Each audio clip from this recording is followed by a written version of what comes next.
ایک صحابی حضور سے پوچھتے ہیں، حضور میرے حسن سلوک کا اولین مستحق کون ہے؟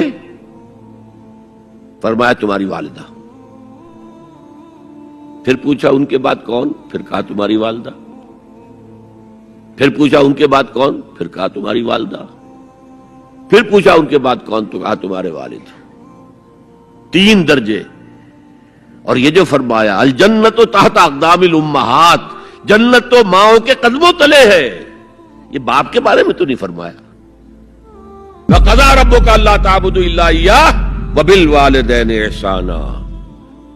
تیرے رب نے فیصلہ کر دیا ہے کہ اس کے سوا کسی کی بندگی نہیں کرو گے اور والدین کے ساتھ نیک سلوک کرو گے۔ اللہ کے حکم کے بعد، اللہ کے حق کے بعد والدین کا حق ہے۔ سورہ لقمان میں انشکر لی ولوالدیک، شکر ادا کرو میرا بھی اور اپنے والدین کا بھی۔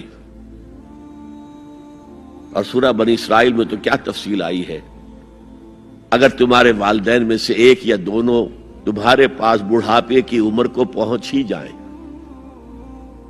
انہیں کبھی اف تک نہ کہنا، دل نہ توڑنا ان کا، چھاتی چوڑی کر کے بات نہ کرنا، ان سے کندھے جھکا کر بات کرنا، ادب سے گفتگو کرنا۔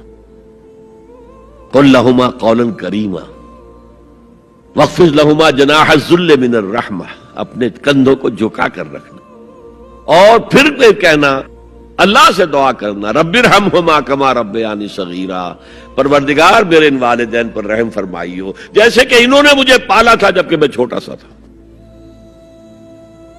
قرآن مجید میں آیا ہے نا، اسے اٹھائے رکھا اس کی ماں نے اپنے پیٹ میں، کمزوری پر کمزوری جھیل، کمزوری تو ہو رہی ہے، اس کا خون چوس رہا ہے اندر، جھونک جو ہے وہ چوس رہی ہے خون اس کا۔